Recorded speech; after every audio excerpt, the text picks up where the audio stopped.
How to send Zoom link meeting in WhatsApp. In this video, I will show you how can you easily send the link of Zoom meeting on WhatsApp. So without any delay, let's get started. For that, firstly sign into your Zoom account. After that, click on the meetings option, and when you click on it, beside the details of meeting, you will see the option of copy invitation.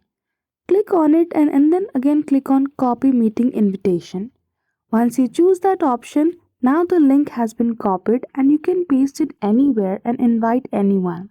You can even paste this link in the meeting itself.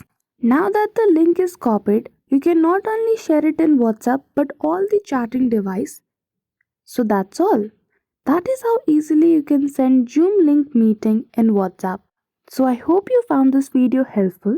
If you did, don't forget to give it a thumbs up and subscribe to our channel for such tutorial. Thank you for watching till the end.